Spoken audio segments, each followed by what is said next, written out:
I'm Jessica Dinda, and my husband and I own Crushpad Wine Bar. This started as, I would say, a passion project because we were both wine lovers, and we realized we could do this, and we could do it on our own terms, the way we want to do it. It's when you realize that this is not just a bottle of wine, this is somebody's livelihood. Somebody put their heart and soul into this bottle, and then you get to reap the benefit of it, and in a lovely, warm setting that allows you to just chill out from your day. I became a CityCast neighbor because I feel like it's something that was missing in my life, honestly. I have a personal rule. No matter where I am in the world, if there's an artist that's doing something, if there's a musician that's doing something, and you have sparked my interest to stop and listen to you, I'm going to put money in your jar. I felt the same way about CityCast. I'm reading your emails every day. I am getting so much from them. I want to be part of this community that helps keep that going, because I can't be the only one that is using this information, and that's why I joined. I think Crushpad and CityCast have a lot of the same goals, which are a place to come together. In a city, Las Vegas, where the tourism is one thing, right? But as a community, we're just kind of trying to come together. So how do you find those people that have the same ideas, that have the same likes, that want to do some of the same things? That's why Crushpad does classes, right? That's why we have events, so you can come and meet other like-minded people.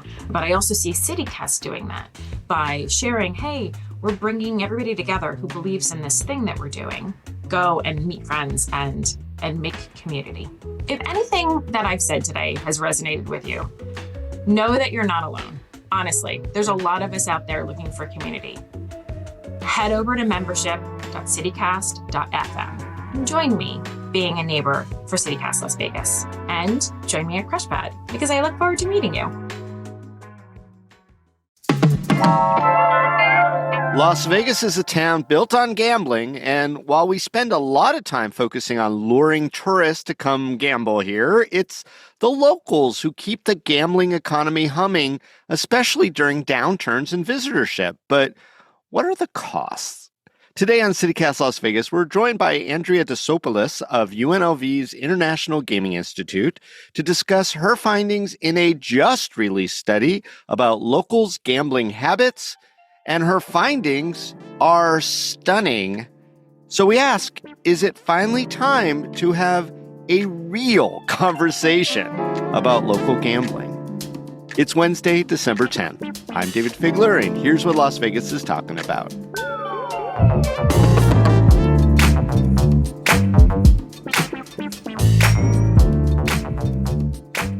So we are halfway through our membership campaign right now, and I'll be honest, we need a few more of you to support this show. We're declaring 2026 the year of local.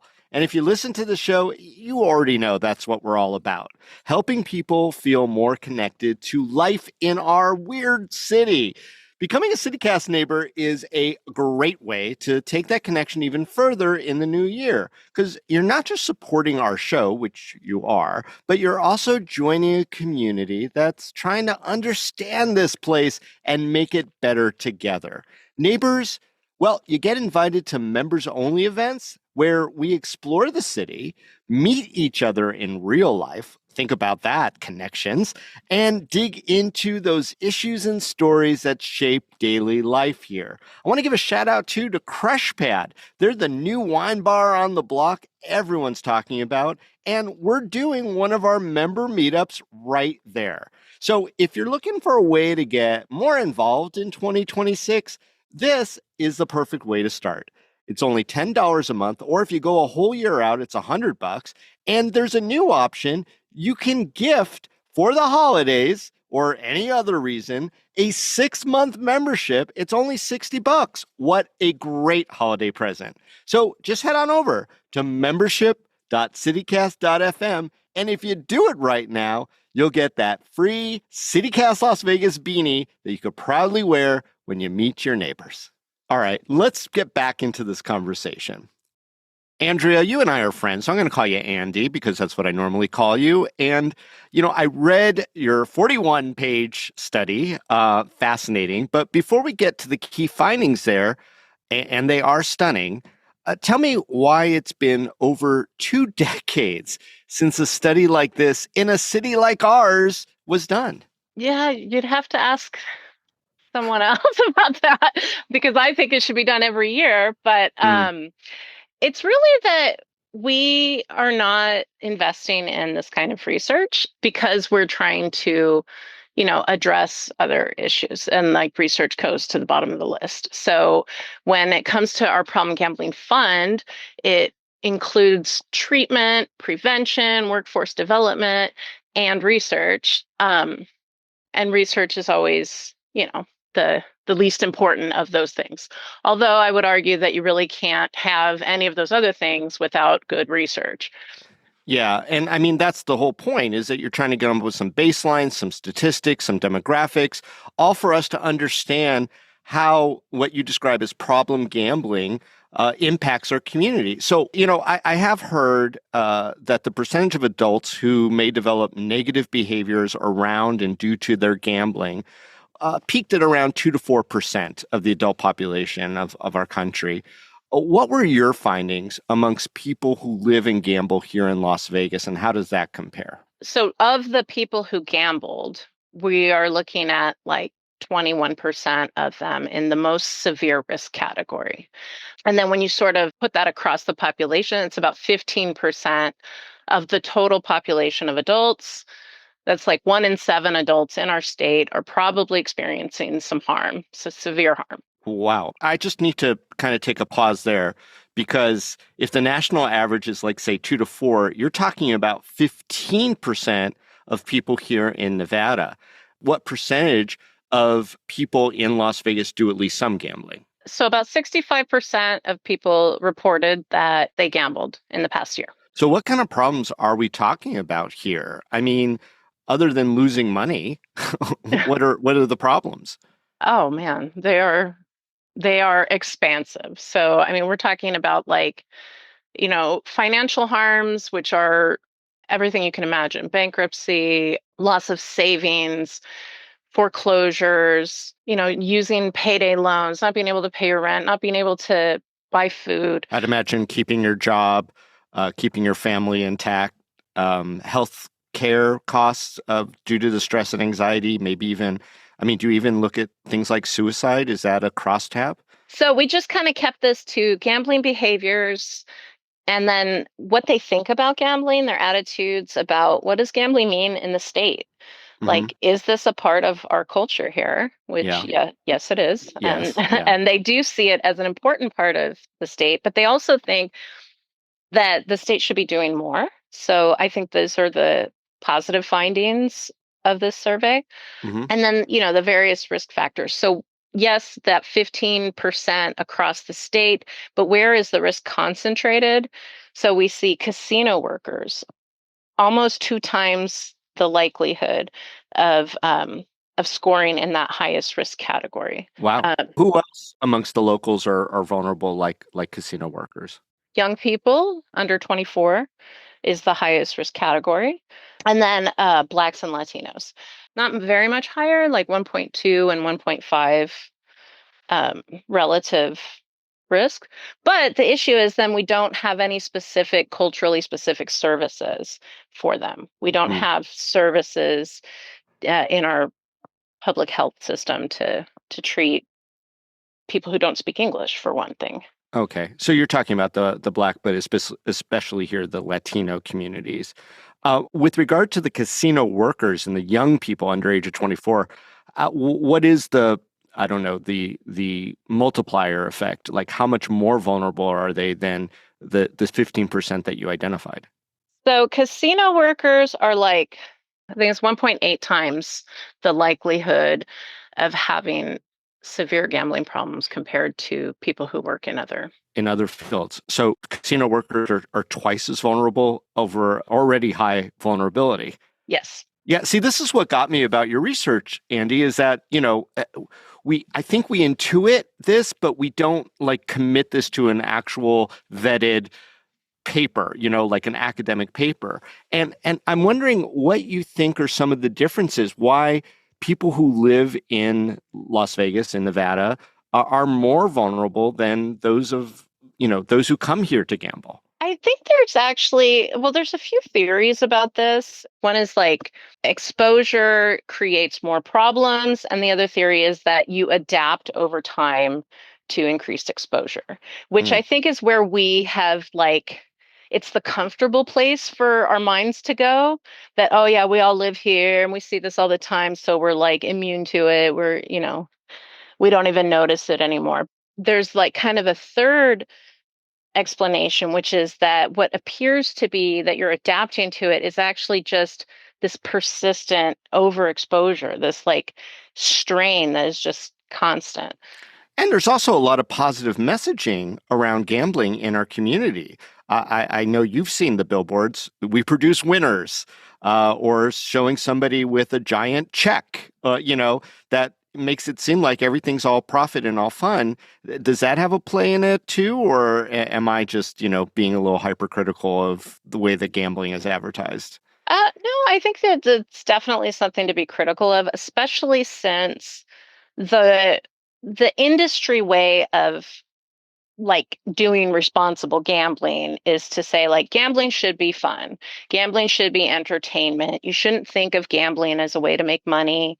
You should, all the different things they say, take breaks or whatever. But yet the reason people gamble is to make money. And that was a question we asked on the survey.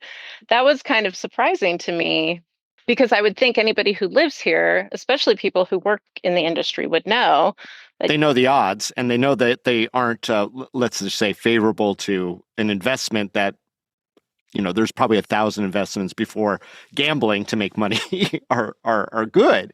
And yet, what were your findings? Yeah. So actually, if you said that the reason I gamble is to make money, that's also a risk factor.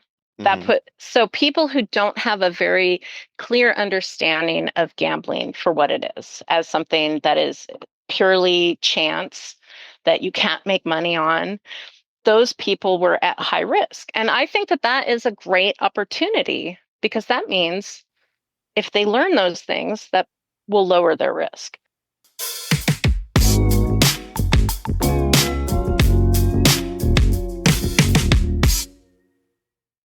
Well, it seems like crunch time comes earlier and earlier for holiday gift giving. So many options out there, but you also want something that's going to be personal. I like Aura frames for that.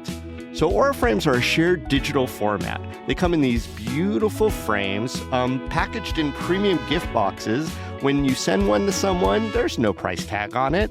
And immediately, with an easy mobile app, you start uploading the photos that you want to share with your family. You can't wrap togetherness, but you can frame it. And for a limited time, save on the perfect gift by visiting auraframes.com to get $35 off Aura's best-selling Carver matte frames, which have been named #1 by Wirecutter by using the promo code CityCast at checkout. That's auraframes.com, promo code CityCast. This deal is exclusive to listeners, and those frames do sell out fast, so order yours now to get it in time for the holidays. Support this show by mentioning us at checkout. Terms and conditions apply. This episode is sponsored by Babbel. The idea of learning a new language can be scary. I felt overwhelmed by that. I bet you have too. I'm CityCast CEO Dayvid Figler, and studies show that up to 90% of people trying to learn a new language give up. 90%. Fortunately, Babbel's built so that it's really easy to get started and really easy to stick with it. They understand that people learn differently. So maybe you can dive into a podcast on Babbel when you don't feel like a quick lesson, or you can speak out loud to get practice in, or you can explore courses based on specific topics and even create your own customized review lists, all within the Babbel app. Babbel has made learning a language all about small steps with real wins and progress you can actually track and feel. Bite-sized lessons that fit easily into your daily routine and are also easy to remember. Just 10 minutes a day is enough to start seeing real results. I've been learning Spanish with Babbel, and it's helped when I've traveled in Mexico, and it helps me eavesdrop on my son and my girlfriend when they speak Spanish to try to fool me. No más, mi corazón. However you learn best, by listening, speaking, reading, or writing, Babbel adapts to your style and keeps you motivated with personalized learning plans, real-time feedback, and progress tracking. And right now, here's a special limited time deal for CityCast listeners. Right now, get up to 55% off your Babbel subscription at babbel.com/CityCast. Get up to 55% off at babbel.com/CityCast. Spelled BABBEL.com/CityCast. Rules and restrictions may apply. Dayvid Figler here. I don't think it comes as a surprise to anyone that I love Las Vegas, and I never feel more connected to it than when I'm out and about and someone comes up to me saying they heard about a topic on CityCast Las Vegas, and they not only want to talk about it, but they take my mind in new directions. You know, that feeling of deep connection with the city, it's why we created the CityCast Las Vegas Neighbors program. CityCast Las Vegas Neighbors, it's a way to support this podcast and keep it going. But it's also a way of getting more out of the city that you love. When you're a CityCast Las Vegas neighbor, you get an early look at events coming up around town. You get to shout out local nonprofits or businesses that you love on the pod. And you get to join us for members-only experiences around the city, like our upcoming members-only happy hour at Crush Pad Wine Bar. You know, it's technically sold out, but we did save a few seats for new members if you join now. Membership is a way of making local your top priority, but also connecting with other like-minded locals. You join CityCast Las Vegas Neighbors program by simply going to membership.citycast.fm. That's membership.citycast.fm. And if you join now, you'll get a CityCast Las Vegas beanie as a thank you. But, you know, everyone thinks that lightning will strike and that grace will smile upon them. And that they will, in fact, beat the odds. I mean, that's the pushback, right, Andy, is that, you know, people say, why should we care? These are all adults gambling. Shouldn't people just be responsible for their own decisions? If they make a bad decision, maybe it worked out, maybe it didn't, but who cares? I mean, why should we care? Because that it's the right thing to do. Caring? Caring. Haven't you heard empathy's out, man? I mean, first of all, having empathy matters, but also, even if you don't care at all about other people, these things affect everyone. I mean, there are social consequences. There's legal, like people breaking laws to finance their gambling.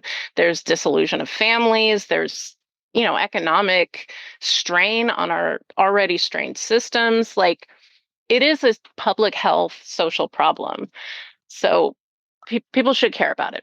You know, the Nevada Council on Problem Gambling puts out missives all the time. They talk about something called the annual national social cost of problem gambling. They look at job productivity going down because people are gambling. They look at bankruptcy proceedings where creditors, you know, lose their claims. They look at all these different kind of court proceedings, including divorce and family custody and all this stuff, as being a quote-unquote social cost of problem gambling. And they totaled that at about $14 billion a year that it costs this country to have gambling. So in my other work, I track the people who seek help for gambling and their outcomes from, you know, having professional treatment here in Nevada.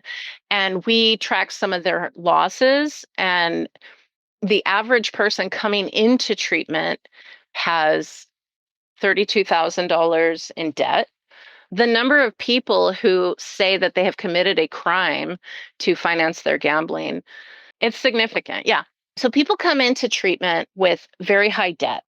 They come in with having legal issues, pending legal issues, job loss, family loss, all these things that could have been prevented or could have been mitigated before they got to be so severe.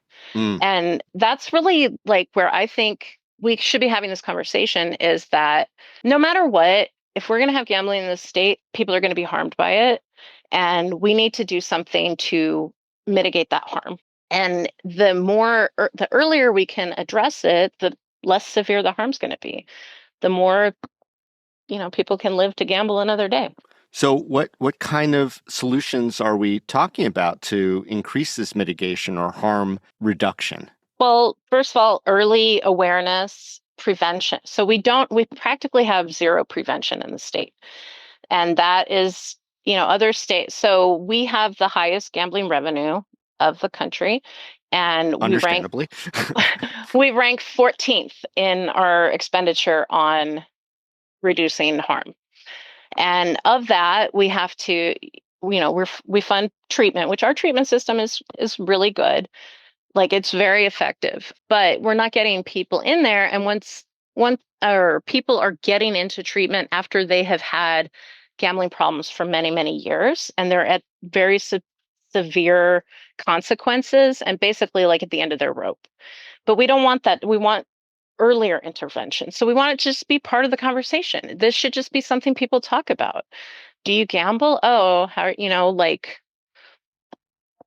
do you mitigate harm? Have you talked to your healthcare provider about it? Okay, no, people don't go and seek help, but the healthcare providers should be asking them. Yeah.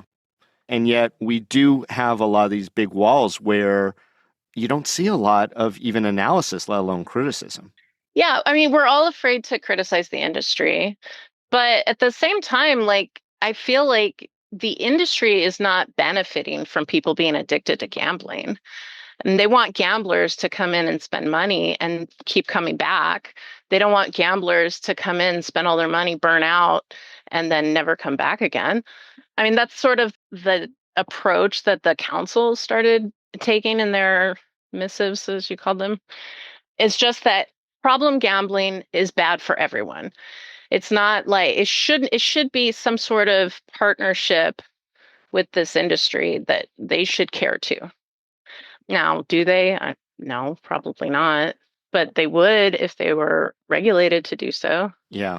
I mean, I've heard that from industry people. We've had people on this program, Alan Feldman, who I know you know, who's basically like, look, the industry is doing the best that they can because they want people to be able to come back. But, by the same token, if people have hardcore addictions and they are going to continue to find ways to keep gambling even well beyond the means. Yeah. But they're also they're focusing on this individual, you could just make this choice. Here's 10 tips, and then you just make this choice not to have a gambling problem if you just follow these tips, which maybe for some people, people who are not going to get addicted to gambling can do that. And they probably would already without Caesars telling them to take breaks. But for someone who has a real gambling problem, that is not a tool for them. Be better is not a tool. Be smarter is not a tool. No. When the fun stops is not per se an effective tool. Yeah. Well, what surprised you most about your findings? I think what surprised me is that where locals are gambling in our big strip casinos. Mm-hmm. I guess I wasn't expecting that, but as their primary gambling location. Because we think of that, okay, that's for the tourists. Our people are in our smaller casinos, and that's where we should target, our efforts, which is true. But then I sort of dug down and I'm like, okay, but where people gamble and how much they gamble is also associated. So people who are gambling as their primary place in bars are gambling much more than people who are gambling on the strip. Okay. Which, when we're talking about risks, intensity and frequency matter.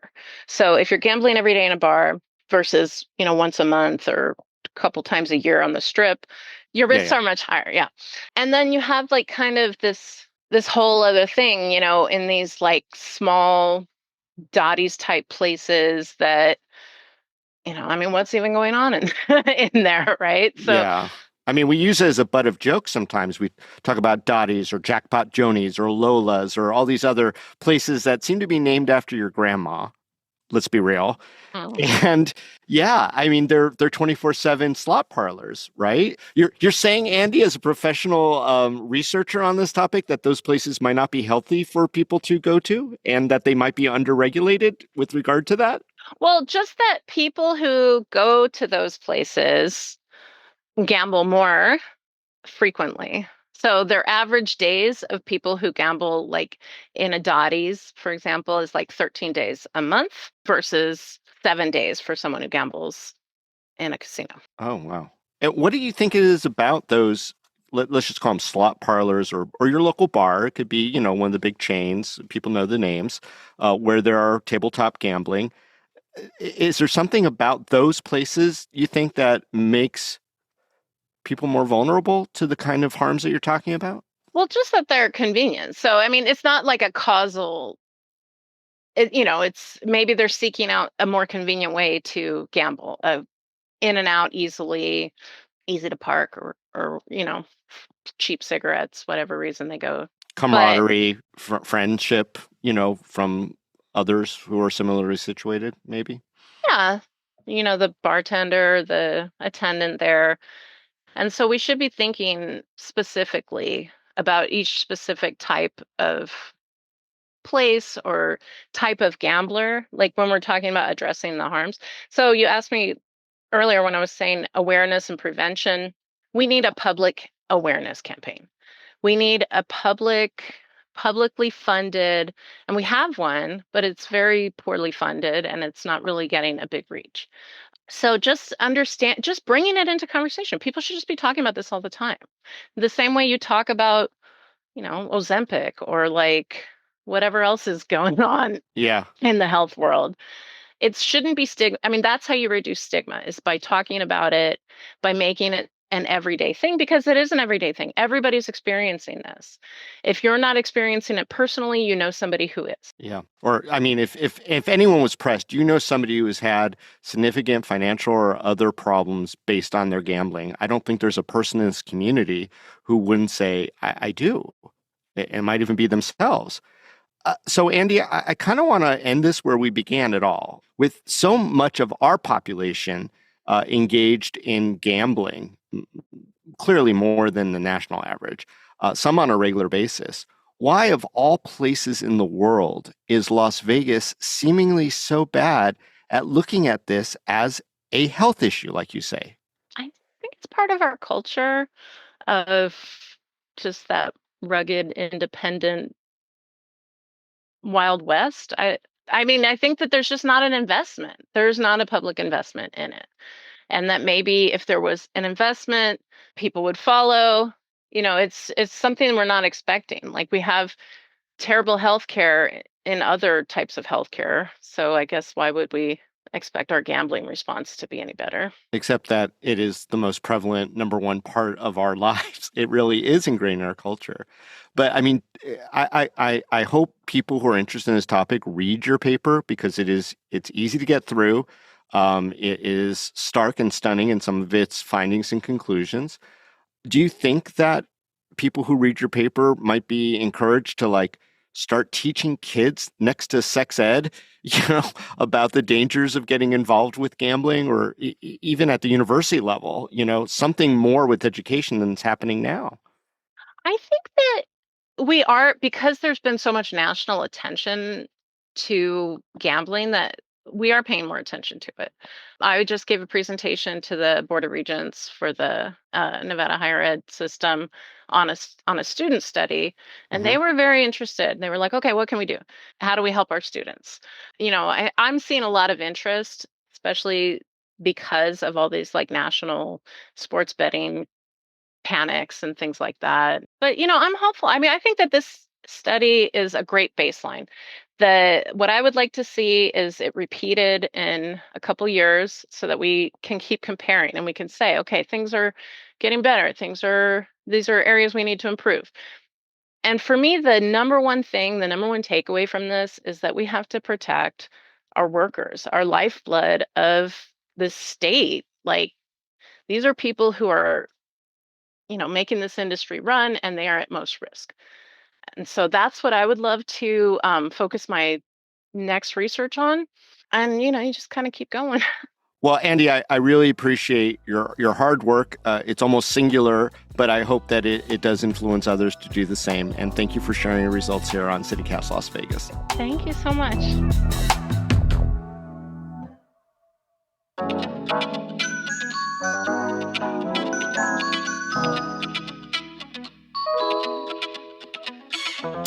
And that's all for today here on CityCast Las Vegas. If you enjoyed the show, go tell a friend. You could also rate the show, leave us a review, and subscribe to our morning newsletter. And don't forget, you can support this show and get some great perks by becoming a CityCast Las Vegas neighbor. It is our membership campaign at membership.citycast.fm. You'll get some great perks, some merch too. We'll be back tomorrow morning with more news from around the city. Till then, stay lucky.